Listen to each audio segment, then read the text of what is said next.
प्रभु यीशु के नाम में आज के बाइबल अध्ययन में मैं आपका स्वागत करता हूं। मेरा विश्वास है कि आज का बाइबल अध्ययन भी आपके लिए आशीषमय ठहरेगा। हम प्रार्थना करें। प्रेमी पिता परमेश्वर, आपको धन्यवाद। आज एक बार फिर हम आपके वचन में से पढ़ने जा रहे हैं, सीखने जा रहे हैं, उसका अध्ययन करने जा रहे हैं। हम पर दया कीजिए, हमारी सहायता कीजिए, आपकी सच्चाई हम पर प्रकट होने पाए। मेरी मदद कीजिए प्यारे पवित्र आत्मा। मेरी जुबान, मेरे हृदय, मेरे विचारों को पूरी तरह से अपने कब्जे में ले लीजिए। और पिता, जो चाहता है मैं पिता के प्रिय लोगों को बता सकूं, सब लोग आशीषित हों, सबके हृदयों को खोलिए और आज का वचन हर एक के लिए आशीष में ठहरे। मैं यीशु के नाम से मांगता हूं। और जो गीत मैं आपकी महिमा के लिए गा रहा हूं वो भी लोगों के लिए बहुत ही उत्साहवर्धक हो। यीशु के नाम में आमीन। तो आगे बढ़ने से पहले मैं पिता की महिमा के लिए गीत गाना चाहता हूं और ये परमेश्वर के वचन से है, इसलिए आपको भी बहुत ही फायदा होगा।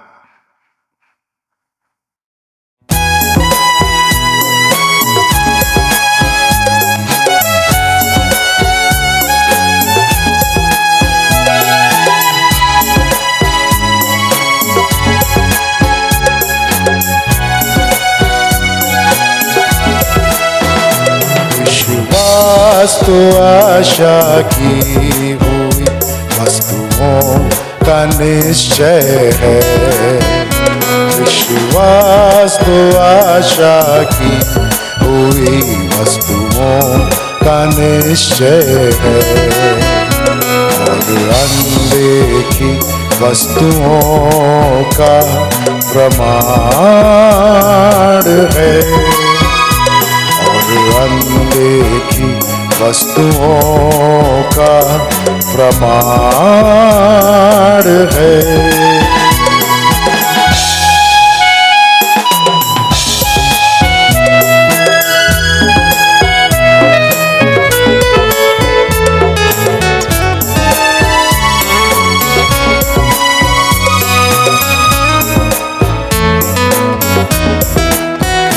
विश्वास से हम जानते हैं रचना समस्त सृष्टि की। विश्वास से हम जानते हैं रचना समस्त सृष्टि की।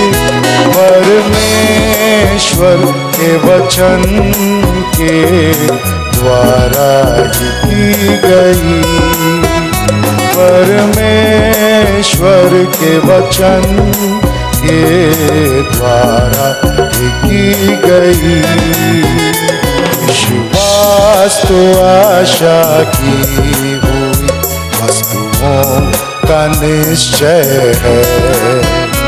विश्वास तो आशा की हुई वस्तुओं का निश्चय है और अनदेखी वस्तुओं का प्रमाण है और अनदेखी वस्तुओं का प्रमाण है।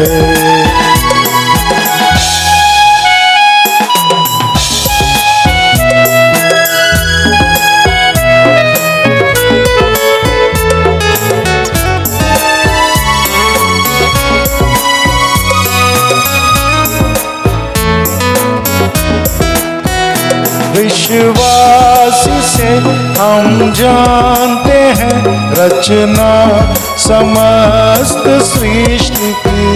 विश्वास से हम जानते हैं रचना समस्त सृष्टि की।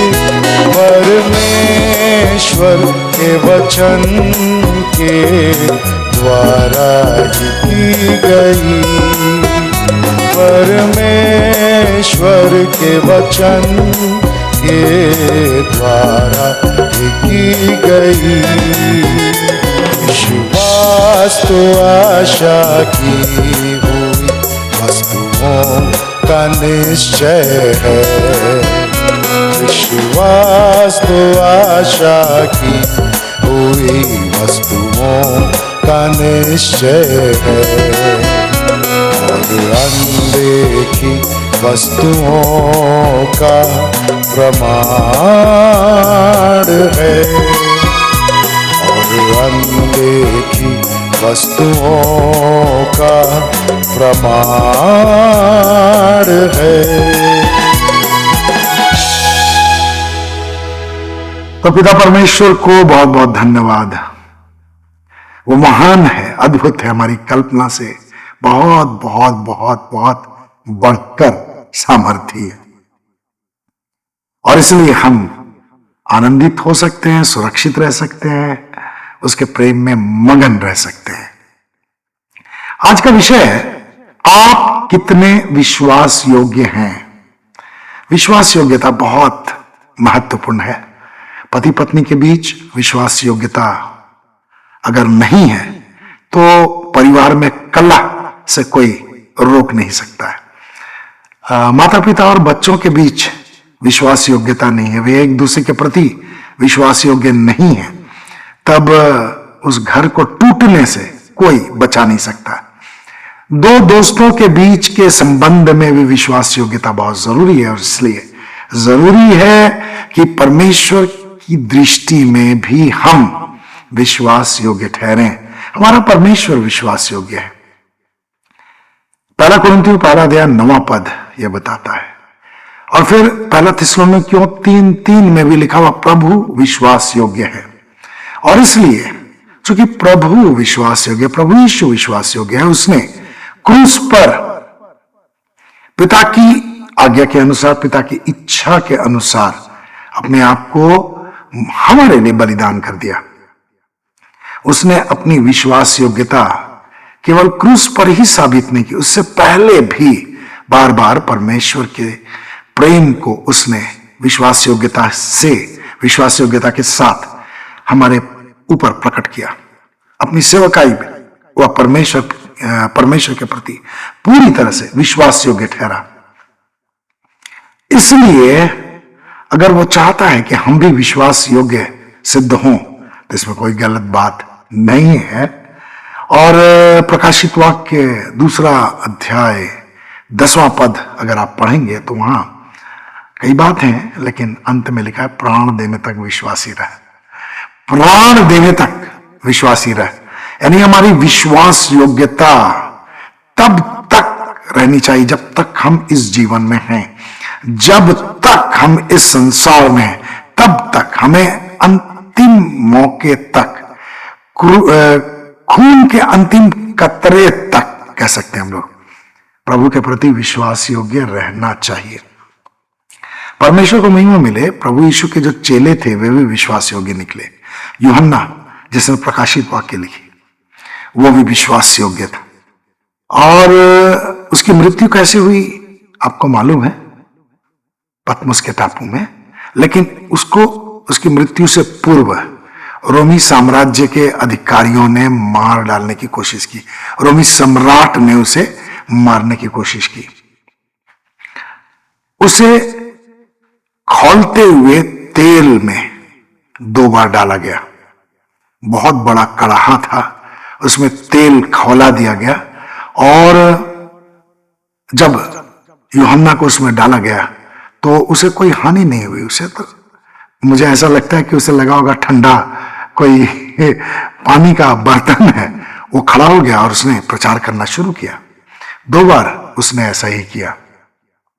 उसे इसी तरह मारने की कोशिश की गई, उसने दोनों बार प्रचार करना प्रारंभ कर दिया। तो अब रोमी सैनिक इस बात को समझ गया कि अब उसे मारा नहीं जा सकता, तो सम्राट की आज्ञा के अनुसार, कैसर की आज्ञा के अनुसार उसे पतमुस के टापू पर भेज दिया गया। कितना महान परमेश्वर है, जो कुछ यहोवा चाहता है वह आकाश में, पृथ्वी पर, समुद्र तल में करता है। उसे प्रकाशित वाक्य की पुस्तक हमें देनी थी ताकि हम संसार के अंत के समय की घटनाओं को समझ सकें और प्रभु यीशु के बादलों पर आने के समय को और अधिक अच्छी तरह समझने की कोशिश कर सकें, और क्या क्या होगा संसार में अंत के दिनों में अगर प्रकाशित वाक्य नहीं होता तो बहुत अच्छी तरह से हम नहीं समझ सकते और अंत के दिनों के संदर्भ में हमारा ज्ञान अधूरा रहता। लेकिन परमेश्वर के उठे हुए हाथ को कोई रोक नहीं सकता। हालेलुया। पतरस कैसे मारा गया?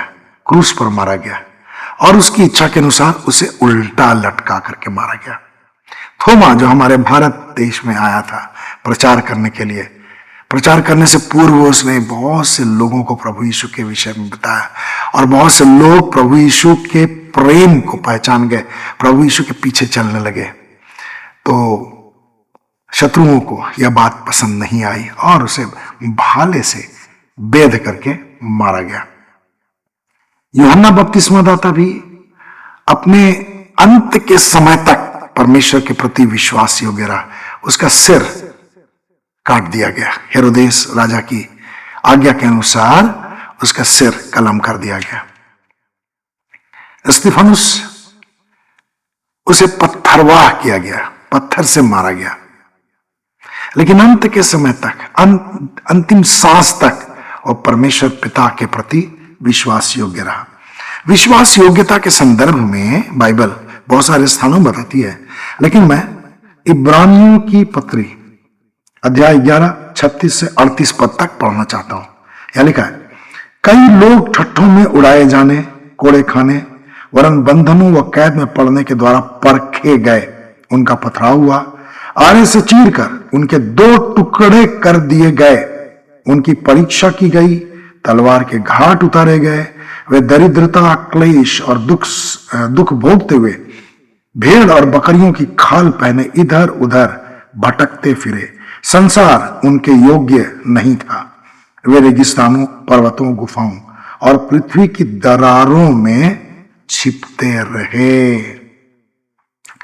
तो आप कितने विश्वास योग्य हैं? परमेश्वर जिसने अपना सिंहासन न्याय के लिए स्थापित किया है, और बाइबल बताती है कि हमें प्रभु यीशु के न्याय आसन के सामने खड़ा होना होगा। बहुत साल पहले मैं इसे केवल सैद्धांतिक रूप से जानता था, लेकिन धीरे धीरे धीरे धीरे जब मैंने इसे बार बार पढ़ा, मैंने इस पर विचार किया, तो मैं इसके प्रति ज्यादा गंभीर होता चला गया। तो अगर आपके अंदर में प्रभु यीशु के सामने, उसके न्याय आसन के सामने खड़े होने के संदर्भ में ज्यादा गंभीरता नहीं है, तो बार बार बोलिए, बार बार सोचिए। अगर आपको अच्छा लगता है तो इस विषय में प्रार्थना भी कीजिए, ताकि आप इस गंभीर समय के लिए अपने आप को तैयार कर सकें। क्योंकि परमेश्वर विश्वास योग्य है, उसका पुत्र यीशु मसीह विश्वास योग्य बना रहा। यीशु के शिष्य यहूदा इस्करियोती को छोड़ करके सारे के सारे शिष्य विश्वास योग्य बने रहे, और हम जो प्रभु के पीछे चल रहे हैं, हम भी उसके शिष्य हैं। हमें भी प्रभु के प्रति विश्वास योग्य बने रहना है। तो मैं इस संदर्भ में आपको और अधिक उत्साहित करने के लिए और आपको और अधिक गहरी जानकारी देने के लिए, आपका ध्यान विश्वास योग्यता की ओर ले जाने के लिए मत्ती रचित सुसमाचार अध्याय 24 45 से 47 पद तक पढ़ना चाहता हूं। मत्ती 24 45 से 47 यहां लिखा है, ऐसा विश्वास योग्य और बुद्धिमान दास कौन है जिसे उसका स्वामी सेवकों के ऊपर अधिकारी नियुक्त करे कि ठीक समय पर उन्हें भोजन दे। धन्य है वह दास जिसका स्वामी आकर उसे ऐसा ही करता पाए। मैं तुमसे सच कहता हूं कि वह उसे अपनी सारी संपत्ति पर अधिकारी नियुक्त करेगा। तो आपको बहुत अच्छी तरह से यह समझ में आ रहा होगा कि जो विश्वास योग्य होते हैं, सांसारिक दृष्टि में बुद्धिमान ठहरे या न ठहरे, आत्मिक जीवन में वे जरूर बुद्धिमान हैं, क्योंकि वे परमेश्वर के प्रति विश्वास योग्य रहने के महत्व को अपनी आत्मा में समझ लेते हैं।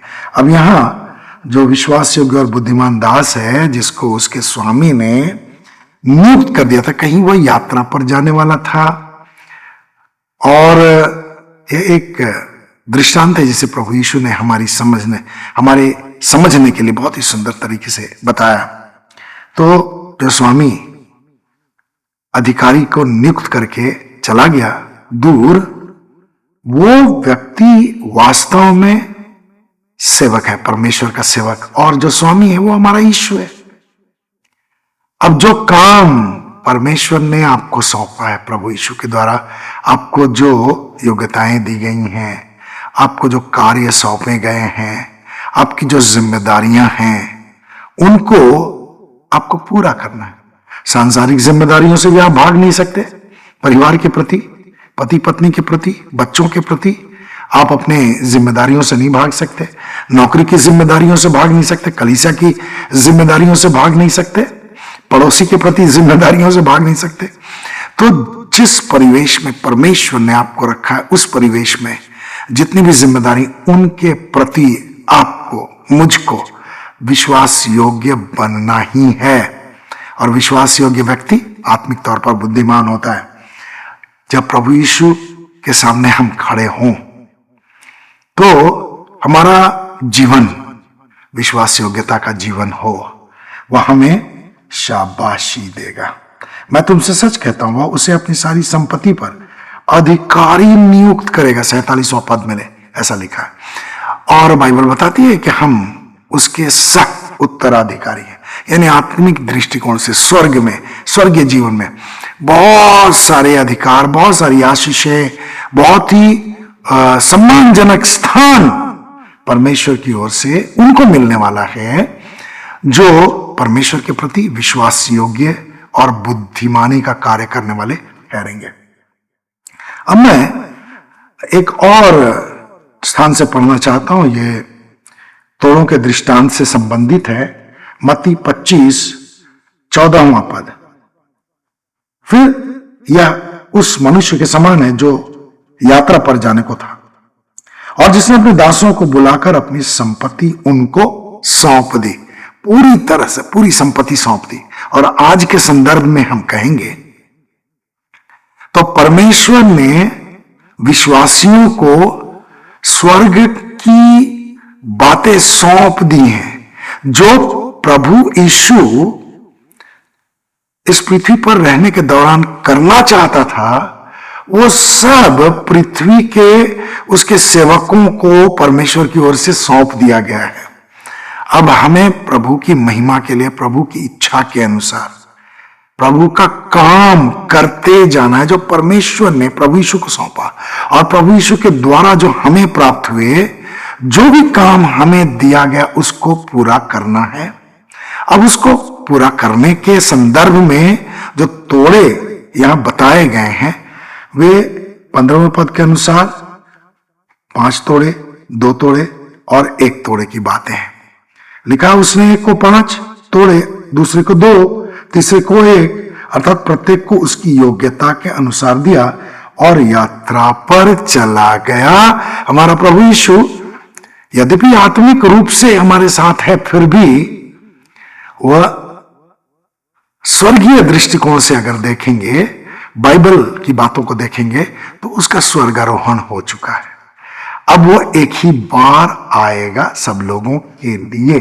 हालांकि अभी प्रभु बहुत से लोगों को दर्शन देता है, बहुत से लोगों से स्वप्न में बात करता है, और वो पूरी तरह से अपने लोगों में इंटरेस्ट लेता है, अपने सेवकों में, विश्वासियों में वो रुचि लेता है, उनके साथ साथ रहता है।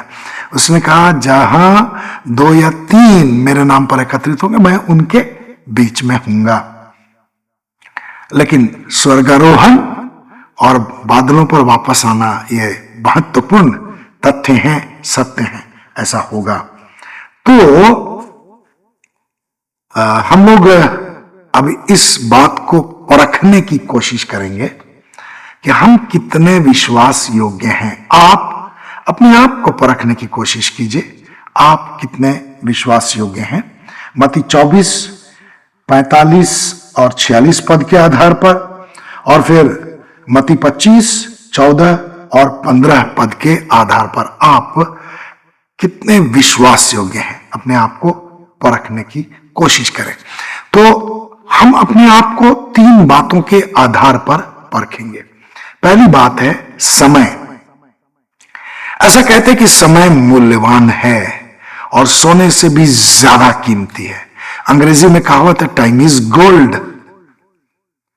अब एक बहुत ही महत्वपूर्ण बात है, सांसारिक दृष्टिकोण से तो सब लोगों की पारिवारिक पृष्ठभूमि एक जैसी नहीं है, आत्मिक पृष्ठभूमि एक जैसी नहीं है, आर्थिक पृष्ठभूमि, शैक्षणिक पृष्ठभूमि एक जैसी नहीं है। लेकिन जो 24 घंटे का समय है वो सब लोगों के लिए बराबर है। बौद्धिक रूप से सब लोग अलग अलग स्तर के हैं, लेकिन अब ये परमेश्वर की इच्छा के अनुसार है। जितना उसने हमें दिया है उतना ही उसी स्तर पर, उसी आधार पर वो हमें परखेगा, हमारा न्याय करेगा। तो परमेश्वर का बहुत बहुत धन्यवाद हो। सबको 24 घंटे का समय मिला हुआ है। अब 24 घंटे को हम कैसे इस्तेमाल करते हैं वो तोड़े के समान है।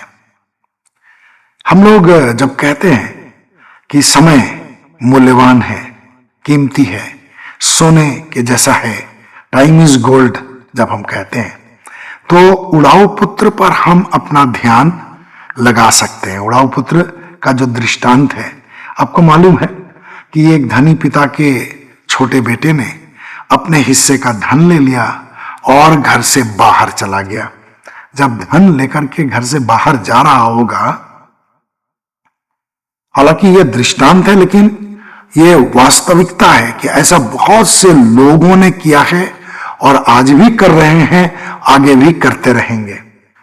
तो हम लोग इस दृष्टांत को वास्तविकता या सच्ची घटना के आधार पर देखेंगे तो ज्यादा अच्छी तरह से समझ पाएंगे। तो छोटे पुत्र ने क्या किया, अपने पिता की सारी संपत्ति ले ली, अपने पिता की वो संपत्ति ले ली जो उसके हिस्से में थी, और जब वो घर से निकल रहा होगा तो उसका सीना बहुत चौड़ा रहा होगा।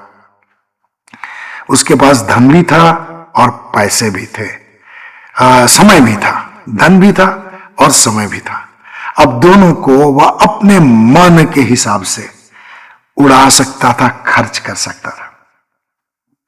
लेकिन क्या हुआ उसका अंत, आप इस बात को बहुत अच्छी तरह से जानते हैं। उसने धन की कीमत नहीं समझी, उसने समय की कीमत नहीं समझी और धन भी बर्बाद किया और समय भी उसने बर्बाद किया। बहुत से लोगों को आप जानते होंगे, बहुत से लोगों की कहानियां हैं कि किस प्रकार उनको पुश्तैनी धन मिला और अपने बाप दादों की जायदाद में से उनको बहुत बड़ा हिस्सा मिला, लेकिन उन्होंने अपनी अय्याशी में, अपने शौक में और अपनी इच्छा को, अपनी मर्जी को पूरा करने के लिए किस प्रकार उन्होंने धन पानी के समान बहा दिया। तो अभी नतीजा ये है कि वे गरीब हो गए। तो समय धन है। अब हम लोग धन को समय के रूप में देखेंगे।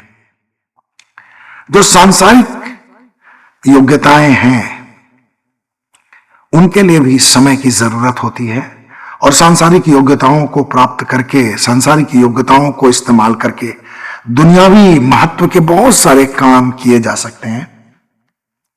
जो बच्चे पढ़ाकू होते हैं, मेहनती होते हैं, अपना समय पढ़ाई में लगाते हैं। जो लोग बहुत ही मेहनती इंसान होते हैं और पैसा कमाना चाहते हैं, वे व्यापार में, राजनीति में, बहुत से लोग राजनीति में अपना समय लगा देते हैं और सांसारिक सफलताएं प्राप्त करते हैं। उन्हें सांसारिक सफलताएं मिलती हैं। जहां आप समय लगाएंगे आपको वहां सफलताएं जरूर मिलेंगी। अब हम अपने इस समय को धन के रूप में आत्मिक जीवन के लिए देखेंगे। जिस प्रकार परमेश्वर ने दुनिया के सब लोगों को 24 घंटे का समय दिया है, एक विश्वासी के पास भी 24 घंटे का समय है। हर दिन 24 घंटा, उससे ज्यादा नहीं, 1 मिनट भी ज्यादा नहीं। लेकिन इफिसियों 5:16 में क्या लिखा है? समय का पूरा पूरा उपयोग करो। धन को अगर इस्तेमाल करते हैं हम, तो धन से और भी धन प्राप्त किया जा सकता है। एक व्यापारी अपने धन को लगातार अपने व्यापार में लगाता रहता है, अपने व्यापार को उन्नत करने के लिए और ज्यादा धन लगाता है, उसे और अधिक धन प्राप्त होता है। हम अपना समय किस प्रकार खर्च करते हैं?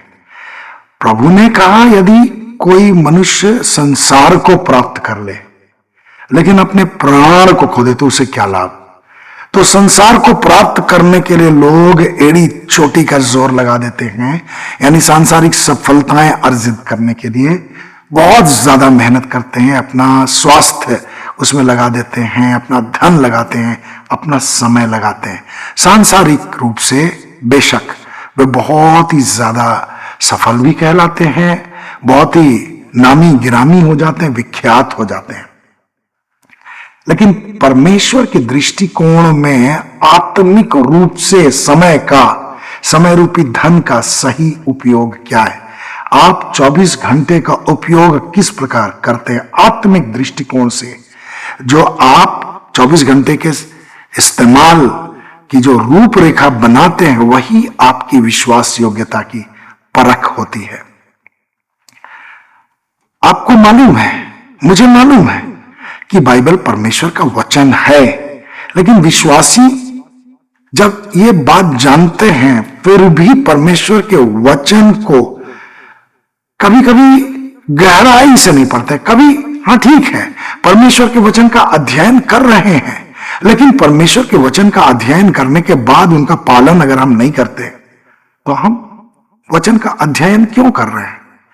तो सच्चाई के साथ हम कितना अध्ययन करते हैं और उस अध्ययन को अपने व्यवहार में लाने के लिए हम कितना समय प्रार्थना में लगाते हैं, कितना समय हम परमेश्वर की आराधना करने में लगाते हैं, कितना समय हम सेवकाई से संबंधित कार्यों में लगाते हैं। और ये जो समय हम लगा रहे हैं हमारा कितना गुणात्मक समय है, क्वांटिटी नहीं क्वालिटी देखनी चाहिए, ऐसा कहा जाता है। तो हमारी क्वालिटी क्या है? जो हम समय लगा रहे हैं उसकी क्वालिटी क्या है, उसकी गुणवत्ता क्या है?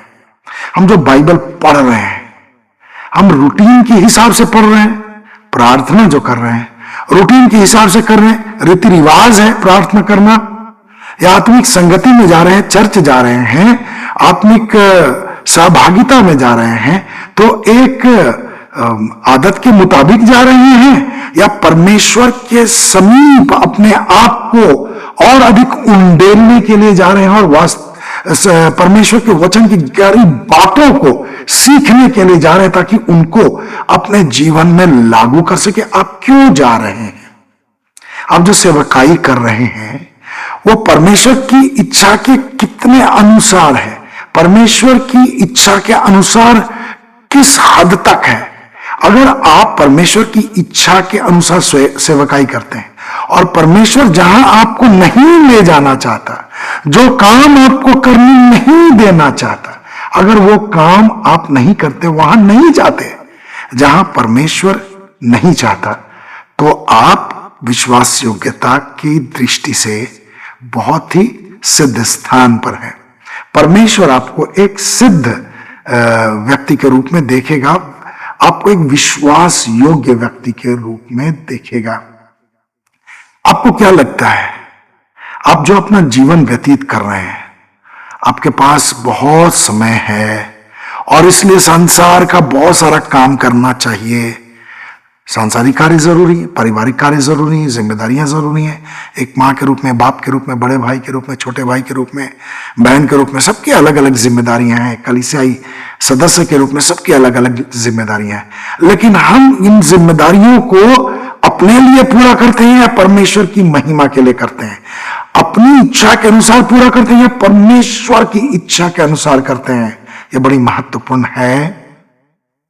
तो जो समय हमारे पास है, प्रतिदिन का समय, और जितने वर्ष आपने इस पृथ्वी पर एक विश्वासी के रूप में व्यतीत किया, 10 वर्ष का समय आप एक विश्वासी के रूप में अब तक व्यतीत कर चुके हैं, या उससे ज्यादा हो गया, 20, 25, 30, 35, जितना भी समय आपने विश्वास करते हुए प्रभु यीशु के पीछे चलते हुए व्यतीत किया, तो आपने जो समय खर्च किया, उसकी गुणवत्ता क्या थी, परमेश्वर को आपके कितने समय में ज्यादा महत्व प्राप्त हुआ, किन कार्यों से ज्यादा महत्व प्राप्त हुआ, और आप कितना समय अपने लिए खर्च करते रहे, अपने मनोरंजन के नाम पर, या फिर अपने आराम और अपने लग्जरी के नाम पर, अपने शरीर को आराम देने के लिए आपने कितना समय खर्च किया।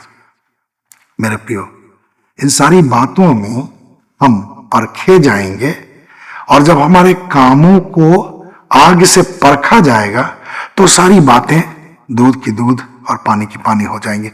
हम वहां कुछ छिपा नहीं सकते, परमेश्वर से कुछ भी छिपा नहीं सकते। तो विश्वास योग्य सेवक कौन है? जो समय को एक वरदान के रूप में देख रहा है और उसे परमेश्वर की इच्छा के अनुसार उसी की महिमा के लिए खर्च कर रहा है, वही विश्वास योग्य और बुद्धिमान सेवक है। दूसरी बात, योग्यता। अब योग्यताओं के बारे में आप बहुत कुछ जानते होंगे। बाइबल बहुत सारी बातें योग्यताओं के संदर्भ में हमें बताती हैं। बाइबल में बहुत सारी योग्यताओं के विषय में दिया गया है। तो हर विश्वासी को जो भी योग्यता है, मसीह की देह अर्थात कलीसिया की उन्नति के लिए परमेश्वर ने दी है। आपकी जो भी व्यक्तिगत योग्यताएं हैं, वे आपके जीवन को ज्यादा सुखमय और ज्यादा प्रभावशाली और ज्यादा आय प्राप्त करने वाली बातों के लिए नहीं है। वे एक ही पैकेज का हिस्सा है, लेकिन इसका सबसे ज्यादा प्रभाव यानी आपकी योग्यता का सबसे ज्यादा फायदा कलीसिया को होना चाहिए, यानी प्रभु की देह को होना चाहिए, यानी मसीहियों को होना चाहिए। आपके अंदर हो सकता है कि मेहमान नवाजी हो, मेहमान नवाजी की योग्यता हो, जैसे मार्था के अंदर मेहमान नवाजी की योग्यता थी। परमेश्वर को धन्यवाद, प्रभु यीशु उस घर में जाकर के ठहरता था, और जब भी वहां प्रभु जाता था कई लोग वहां आ जाते थे और प्रभु उनको वचन में से शिक्षा देता था। मार्था प्रभु की भी सेवा करती थी और अन्य लोगों के लिए भोजन पानी की व्यवस्था भी करती थी, हालांकि थोड़ी चिंता भी करती थी, लेकिन उसके अंदर मेहमान नवाजी की योग्यता प्रभु ने डाल रखी थी। कुछ लोगों को दान देने की योग्यता है, और जैसा कि प्रेरितों के काम अध्याय 2 उसका 44 और 45 पद मैं पढ़ना चाहता हूं। यह बहुत सुंदर तरीके से दान देने की योग्यता के विषय में बताया गया है। प्रेरितों के काम अध्याय 2 44 और 45 यहां लिखा है, सब विश्वासी मिलजुल कर रहते थे और उनकी सब वस्तुएं साझे की थीं। वे अपनी संपत्ति और सामान बेचकर जैसी जिसकी आवश्यकता होती थी सबको बांट दिया करते थे।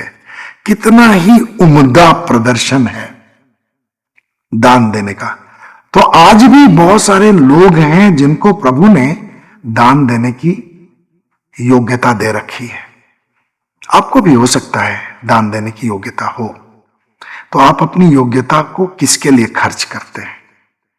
परमेश्वर की महिमा के लिए, आत्माओं को बचाने के लिए। और जब आप अपनी योग्यताओं को परमेश्वर की महिमा के लिए खर्च करते हैं, दान देने की योग्यता को, तो उसके एवज में आप कुछ रिकॉग्निशन तो नहीं चाहते। छोटी से छोटी बात हमारे हृदय में जो उठती है और जिसको हम प्राश्रय देने लगते हैं, परमेश्वर की दृष्टि से वो बची नहीं रह सकती। किसी कार्यक्रम को, आत्मिक कार्यक्रम को आप आयोजित करते हैं, आपके अंदर आयोजन और प्रबंधन की योग्यता है। आप ये कार्यक्रम किस हिसाब से करते हैं? अपनी इच्छा से करते हैं, प्रार्थना पूर्वक करते हैं, परमेश्वर की अगुवाई लेकर करते हैं, या बस आपको अच्छा लग रहा है इसलिए आप करते हैं? परमेश्वर हमारी इच्छा की हर एक बात को समझता है, हमारी छुपी हुई भावनाओं को, हमारे छिपे हुए एजेंडे को समझता है। क्या ये जो योग्यता है वो केवल परमेश्वर की महिमा के लिए और कलीसिया की उन्नति के लिए है, या इसमें हम अपनी थोड़ी सी इज्जत भी चाहते कि लोग जाने कि हम क्या क्या करते हैं, हम जाने कि हमारा नाम भी कहीं प्रिंटेड हो और कहीं नाम लिखा जाए, और अगर हम कुछ दान दे रहे हैं किसी आत्मिक कार्यक्रम की सफलता के लिए, तो आयोजक जरा मेरा सम्मान करें, कम से कम माइक से अनाउंसमेंट ना हो, कोई दिक्कत नहीं है, लेकिन मुझसे व्यक्तिगत रूप से मिलें और धन्यवाद तो दें। बहुत से लोग ऐसा करते हैं। तो हमारी जो भी योग्यता है परमेश्वर की महिमा के लिए, जो योग्यता हमारे अंदर है वो परमेश्वर ने हमें दी है। तो हम अपनी योग्यता के इस्तेमाल के परिणाम में क्या चाहते हैं, क्या हम अपनी इच्छा उस परिणाम में शामिल कर देते हैं? नहमाया जो एक राज्यपाल था, उसने इस्राएलियों के लिए एक आत्मिक सभा का आयोजन कराया और एजरा शास्त्री वहां परमेश्वर के वचन को सुनाने के लिए आ गया।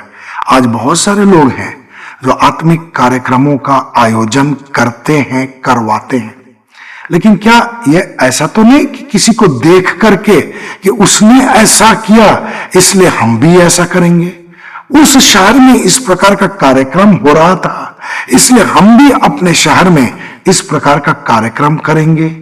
पहले किसी ने किसी बहुत ही बड़ी हस्ती को, आत्मिक जगत की बड़ी हस्ती को बुलाया, अब हम भी किसी बड़े प्रचारक को बुलाएंगे।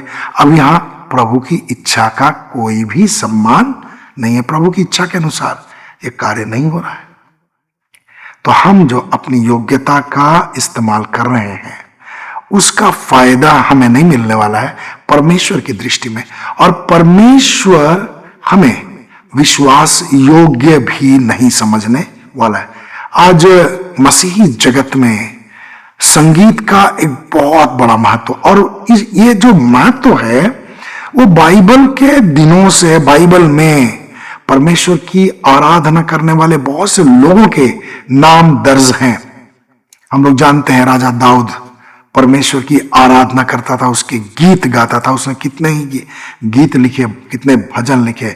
मूसा के भजन अंकित हैं, आसाफ के भजन अंकित हैं। बहुत सारे लोग होते थे इस्राएलियों के बीच में पुराने नियम में जो विभिन्न वाद्य यंत्रों के द्वारा परमेश्वर की आराधना के लिए चुने जाते थे। लेकिन आज हम जो देखते हैं, जो संगीत में रुचि रखने वाले लोग हैं, वे परमेश्वर की आराधना करने के बदले परमेश्वर की आराधना का गीत तो गाते हैं, लेकिन उनके हृदय से परमेश्वर की आराधना नहीं होती। जो समर्पण, जो प्रेम, जो आराधना का स्तर, जो पवित्रता और धार्मिकता का स्तर उनके हृदय में होना चाहिए, वो उनके हृदय में नहीं होता। और हम लोग ये बात जानते हैं कि संगीत के क्षेत्र में जो लोग पारंगत हो जाते हैं उनका ईगो थोड़ा सा बढ़ जाता है, वे अलग से अपने लिए सम्मान ढूंढने लगते हैं। तो अगर आपके अंदर संगीत की योग्यता है, आप परमेश्वर की आराधना में गीत गाते हैं, बजाते हैं, कहीं आपके अंदर में अपना भी महत्व बढ़ाने की योजना तो नहीं है? यूहन्ना ने कहा अवश्य है कि मैं घटूं और वो बढ़े। तो हमारे अंदर जो भी योग्यता वो परमेश्वर की ओर से दी गई है। हमारी विश्वास योग्यता इस बात में है कि हम अपनी योग्यता को जब इस्तेमाल करते हैं तो कितना घटना चाहते हैं और कितना अधिक हम परमेश्वर को महिमा देना चाहते हैं। परमेश्वर की दृष्टि में यह महत्वपूर्ण है। बहुत लोगों को बोलने की योग्यता है, बहुत सारे फेलोशिप्स में बहुत लोग बोलते हैं, मीटिंग्स में बोलते हैं, लेकिन वे अपनी इच्छा प्रकट करते हैं, परमेश्वर की अगुवाई से नहीं बोलते हैं। मुझे ऐसा लग रहा है, मुझे ऐसा महसूस हो रहा है। जो मुझे महसूस हो रहा है हर बार वह परमेश्वर की इच्छा नहीं हो सकती। परमेश्वर की योजना नहीं हो सकती, परमेश्वर के वचन के अनुसार नहीं हो सकता, परमेश्वर की योजना के अनुसार नहीं हो सकता। लेकिन जिनको बोलने की योग्यता परमेश्वर ने दी है, वे कभी कभी बहुत ज्यादा बोलते हैं। और जब इस योग्यता को परमेश्वर देखता है जिसका मिसयूज हो रहा है, परमेश्वर ने जो योग्यताएं हमें दी हैं जिनका मिसयूज हो रहा है, तो परमेश्वर की दृष्टि में क्या हम विश्वास योग्य ठहर सकते? वो व्यक्ति क्या विश्वास योग्य ठहर सकता है जो अपनी इच्छा के अनुसार बोल रहा है? बहुत से लोग बोलते बहुत अच्छा है, लेकिन कई दफा ऐसा होता है कि वे अपनी इच्छा दूसरों के ऊपर थोपना चाहते हैं। मेरे प्रियो, कहीं आप तो ऐसे नहीं है। मैं पढ़ना चाहता हूं पहला पत्रस अध्याय 4 उसका 10 और 11 पद। लिखा है, जबकि प्रत्येक को एक विशेष वरदान मिला है, तो उसे परमेश्वर के विविध अनुग्रह के उत्तम भंडारियों के समान एक दूसरे की सेवा में लगाओ। जो भी उपदेश दे वह ऐसे दे मानो परमेश्वर ही का वचन देता हो। जो सेवा करे उस सामर्थ्य से करे जो परमेश्वर देता है, जैसे सब बातों में यीशु मसीह के द्वारा परमेश्वर की महिमा हो। महिमा और अधिकार युगानुयुग उसी का है। तो परमेश्वर का धन्यवाद हो। हम अपनी योग्यताओं के विषय में ऐसे जरूर समझें कि हम उन योग्यताओं को उत्तम भंडारियों के समान इस्तेमाल करें। चर्च का जो खजांची होता है उसके पास चर्च का पूरा पैसा होता है। किसी ऑर्गेनाइजेशन का जो खजांची होता है, ट्रेजरर होता है, उसके पास उस ऑर्गेनाइजेशन का पूरा पैसा होता है, लेकिन वो उसका पैसा नहीं है। उसे चर्च के लिए या ऑर्गेनाइजेशन के लिए खर्च करना है और अपनी मर्जी से कभी खर्च नहीं करना है, कमेटी की मर्जी से खर्च करना है। तो जब परमेश्वर ने हमें जो योग्यताएं दे रखी हैं, हम उत्तम भंडारियों के समान उन योग्यताओं को अपने लिए खर्च ना करें। हमें उन योग्यताओं का इस्तेमाल परमेश्वर की महिमा के लिए और कलीसिया की उन्नति के लिए करनी है। चाहे हमारा जो भी वरदान हो, मेहमान नवाजी का, दान देने का, कार्यक्रम के आयोजन का, या फिर संगीत की योग्यता हो, बोलने की योग्यता हो, उपदेश देने की योग्यता हो, बिना परमेश्वर की इच्छा के, बिना परमेश्वर के आत्मा की अगुवाई के हमें इन कार्यों में आगे नहीं बढ़ना चाहिए। तो परमेश्वर आपको आशीष दे। ये दो बातें हमारे लिए हर दिन के संदर्भ में है और हमें बहुत अच्छी तरह से इस बात को जानना चाहिए कि हम इन बातों के द्वारा या तो विश्वास योग्य ठहरते हैं परमेश्वर के प्रति, या हमारी विश्वास योग्यता में कमी आती है। हमें अपने समय का इस्तेमाल इस प्रकार करना चाहिए कि परमेश्वर की दृष्टि में हम समय के विषय में विश्वास योग्य ठहरे। जो योग्यताएं परमेश्वर ने हमें दी हैं उनके विषय में भी हमें हमेशा सचेत रहना चाहिए कि हम उन योग्यताओं का इस्तेमाल अपनी बड़ाई के लिए, अपने सम्मान के लिए, अपनी वृद्धि के लिए, अपने लाभ के लिए न करें, बल्कि परमेश्वर के प्रति विश्वास योग्य ठहरते हुए उसी की महिमा और कलीसिया की आत्मिक उन्नति के लिए करें। परमेश्वर का धन्यवाद। अब तीसरी बहुत ही सामान्य सी बात है, परमेश्वर के प्रति आभार का अनुभव। परमेश्वर अद्भुत परमेश्वर है, हमसे प्रेम करता है और उसकी दया हमारे लिए हर दिन नई होती जाती है। और जो लोग परमेश्वर से प्रेम करते हैं वे परमेश्वर के वचन को धन्यवाद के साथ भोजन के रूप में ग्रहण करते हैं। परमेश्वर के वचन में बहुत सारी बातें लिखी हुई हैं। हम कितना धन्यवाद देते हैं परमेश्वर को अपने आत्मिक भोजन के लिए, जितना हम सांसारिक भोजन के लिए परमेश्वर को धन्यवाद देते हैं, उससे ज्यादा हमें अपने आत्मिक भोजन के लिए परमेश्वर को धन्यवाद देना चाहिए। एक भूखे को अगर कोई व्यक्ति अच्छा अच्छा भोजन करा दे।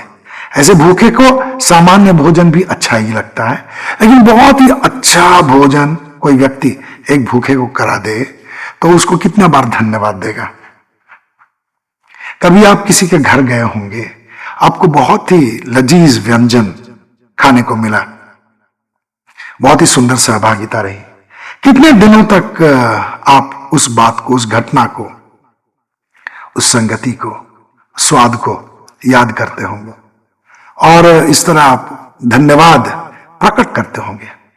तो परमेश्वर का वचन एक भोजन है, प्रतिदिन का भोजन है। और परमेश्वर के भोजन में से हमें कौन खिलाता है? पवित्र आत्मा हमें खिलाता है। उम्दा से उम्दा भोजन आत्मिक दृष्टिकोण से हम लोग कर सकते हैं। तो हम परमेश्वर के वचन के लिए कितना धन्यवादित है। सांसारिक भोजन से ज्यादा हमें अपने आत्मिक भोजन के लिए धन्यवादित रहना चाहिए।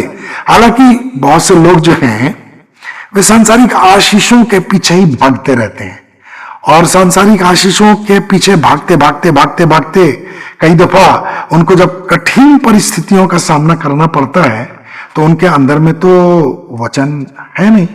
जैसे पहला थिस्सलुनीकियों 5:18 में वचन लिखा है कि हर परिस्थिति में परमेश्वर को धन्यवाद दो, क्योंकि मसीह यीशु में यही तुम्हारे लिए परमेश्वर की इच्छा है।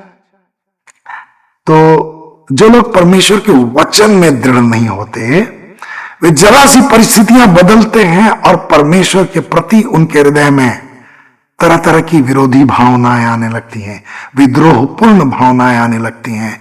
बहुत सारी ऐसी बातें उनके हृदय में उठने लगती हैं और उनको वे शह देते रहते हैं, वे बढ़ती जाती हैं, जो उनके आत्मिक जीवन के लिए हानिकारक सिद्ध होती हैं। इसलिए बहुत सारे लोग जो सांसारिक आशीषों के पीछे भागते रहते हैं, जब परिस्थितियां आ जाती हैं, जीवन गंभीर परिस्थितियों से घिर जाता है, तो परमेश्वर का वचन तो है नहीं जो परमेश्वर की तलवार है। परमेश्वर अपने वचन के द्वारा विश्वासियों को सामर्थ्य देता है, तो वो सुविधा तो उनके पास है नहीं, तो परिस्थितियों के मक्कड़ जाल में फंस जाते हैं और तब उनके हृदय से धन्यवाद की बातें नहीं निकलती। तो हम अपने जीवन के प्रति, अपनी तमाम बातों के लिए, सुख सुविधाओं के लिए, अपनी कठिनाइयों के लिए और अपनी कठिन परिस्थितियों के लिए परमेश्वर के प्रति कितने आभारी हैं, यह हमारी विश्वास योग्यता को प्रकट करता है। भजनकार भजन 103 में कहता है, मैं पहला और दूसरा पद पढ़ना चाहता हूं। हे मेरे मन यहोवा को धन्य का, और जो कुछ मुझ में है उसके पवित्र नाम को धन्य कहे। हे मेरे मन यहोवा को धन्य का और उसके किसी उपकार को ना भूल। अब हमारी याददाश्त तो ऐसी है नहीं कि पिछले महीने परमेश्वर ने हमें क्या आशीष दी वो भी हम याद रखें। पिछले महीने या पिछले 4-5 महीने में हमने परमेश्वर की किस आशीष को इस्तेमाल किया, कौन सी आशीष हमें प्राप्त हुई, ये तो हमें याद नहीं होता है। लेकिन फिर भी हमें इस बात में बहुत गंभीर होना चाहिए कि आज जो हमारा जीवन है वो परमेश्वर के अनुग्रह से है, जो हम हैं वो परमेश्वर के अनुग्रह से है। इसलिए भजनकार की बात मुझे बहुत अच्छी लगती है। हे मेरा मन यहोवा को धन्य का और उसके किसी उपकार को ना भूल। जो सामान्य अवसर होते हैं, सामान्य समय होता है, उसमें कितना बार आप परमेश्वर को धन्यवाद देते हैं। सांसारिक सफलताएं जब आपको मिलती हैं, कितना बार आप परमेश्वर को उन सफलताओं के लिए धन्यवाद देते हैं। जब कठिन परिस्थितियां आ जाती हैं तो आप कितनी बार परमेश्वर को उन कठिन परिस्थितियों के लिए धन्यवाद देते हैं। मेरे प्रियो, ये आपकी विश्वास योग्यता को बतलाता है। मैं पढ़ना चाहता हूं दानियल 2 उसका 20वां पद। यहां बाइबल इस प्रकार बताती है, दानियल 2:20, परमेश्वर का नाम अनंत काल तक धन्य हो, क्योंकि बुद्धि और शक्ति उसी की है।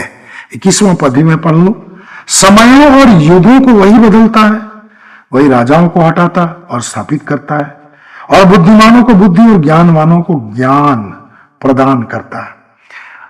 परमेश्वर का नाम अनंत काल तक धन्य है। दानियल ने इस बात को अपने हृदय में महसूस किया और उसने परमेश्वर के प्रति अपना आभार व्यक्त किया। दाऊद ने परमेश्वर के प्रति अपना आभार कैसे व्यक्त किया? हे मेरे मन, यहोवा को धन्य कर और उसके किसी भी उपकार को ना भूल। कई बार हम अपनी भूलने वाली प्रवृत्ति को अपना हथियार बना लेते हैं, हमें याद ही नहीं रहता, हम याद करना ही नहीं चाहते, लेकिन हमें बार बार अपनी आशीषों के लिए परमेश्वर के प्रति धन्यवादित हृदय से आना चाहिए, परमेश्वर को धन्यवाद का बलिदान चढ़ाना चाहिए। और इस तरह से जब हम व्यवहार करते हैं तो परमेश्वर को महिमा मिलती है। पहला इतिहास 16वां अध्याय 2 पद में लिखा है, जब दाऊद होम बलि और मेल बलि चढ़ा चुका, तब उसने यहोवा के नाम से प्रजा को आशीर्वाद दिया। यहोवा के नाम से आशीर्वाद दिया। अब मैं दाऊद के मनोभावों को महसूस करने की कोशिश कर रहा हूं। वो परमेश्वर के तंबू के भीतर गया और उसने परमेश्वर के लिए होम बलि और मेल बलि चढ़ाए। तो जब उसने ये आत्मिक कार्य किया तो उसका हृदय परमेश्वर के प्रति आनंद से कितना भरा हुआ रहा होगा। इसलिए उसने प्रजा को आशीर्वाद दिया। अब प्रजा में ऐसे भी लोग थे जो दाऊद को कई मामलों में नहीं चाहते थे, ना पसंद करते थे। कई अधिकारी भी थे जिनके अंदर में दाऊद के प्रति उतना सम्मान नहीं था जितना सम्मान होना चाहिए। तो हम जब परमेश्वर के प्रेम में अपने आप को डुबो देते हैं तो हमारे हृदय से आनंद की नदियां बहती हैं। हम ऐसी परिस्थिति में किसी को बुरी बात नहीं कह सकते, आशीर्वाद देते हैं, दूसरों को आशीष देते हैं। तो क्या हम ऐसी परिस्थितियों के लिए, ऐसी स्थिति के लिए, ऐसे अवसरों के लिए, ऐसे मनोभावों के लिए परमेश्वर के प्रति आनंदित होते हैं, परमेश्वर के प्रति आभार प्रकट करते हैं?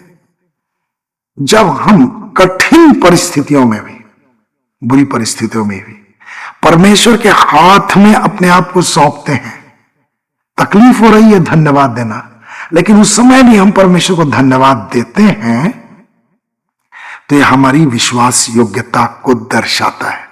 मेरे प्रियो, आप भी परमेश्वर के प्रति विश्वास योग्यता सिद्ध कीजिए, क्योंकि एक दिन आपको प्रभु के सामने खड़ा होना है और आपके कार्य परखे जाएंगे आग से। परमेश्वर आपको आशीष दे। हम प्रार्थना करें। प्रेमी पिता, आपको हृदय से धन्यवाद। सारा आदर सम्मान हम सिर्फ और सिर्फ आपको देते हैं। मैं इन प्रिय लोगों के लिए आपको धन्यवाद देता हूं जो मेरे साथ जुड़े हुए हैं। एक एक जन पर आपका अनुग्रह हो और आज की बातें, आज का वचन लोगों के हृदयों से बातें करे। बार बार उनको याद हो कि भजन 103 पहले और दूसरे पद में और उसके आगे भी क्या लिखा है, उन्हें बार बार याद हो। पहला थिस्सलुनीकी 5:18 में क्या लिखा है, उनको बार बार याद हो कि परमेश्वर उनसे क्या चाहता है। जिसके पास जो योग्यता है वो कलीसिया की उन्नति के लिए, कलीसिया की मजबूती के लिए उसे इस्तेमाल करे, आपकी महिमा के लिए इस्तेमाल करे। कोई भी व्यक्ति अपनी योग्यता और अपने समय को अपनी सुख सुविधा में खर्च ना करे, आपकी इच्छा के विरुद्ध कभी उनका इस्तेमाल ना करे। अपना समय सारे लोग आपकी महिमा के लिए इस्तेमाल करें। आपकी इच्छा से उठे बैठे आराम करें, आपकी इच्छा के अनुसार बाइबल पढ़ें, सेवा करें। ऐसा अनुग्रह एक एक जन को दीजिए। हर एक की सहायता कीजिए प्यारे पवित्र आत्मा, ताकि आपके नाम को बड़ी महिमा मिले। पिता, मैं हर एक को आपके हाथ में सौंपता हूं। हर एक की आत्मिक उन्नति होने पाए और हर कोई कलीसिया को उन्नत करने वाला हो। आपको धन्यवाद उन प्रिय लोगों के लिए जो हमारे कार्यक्रमों से जुड़े हुए हैं, जो हमारे कार्यक्रम को लाइक करते हैं, सब्सक्राइब किया है जिन्होंने, जो शेयर करते हैं और जो कमेंट्स लिखते हैं। बहुतायत की आशीषें इन्हें प्राप्त हों, मैं इन्हें आपके हाथों में सौंपता हूं। धन्यवाद पिता कि आपने हमारी प्रार्थना सुनी है। यीशु के नाम में आमीन।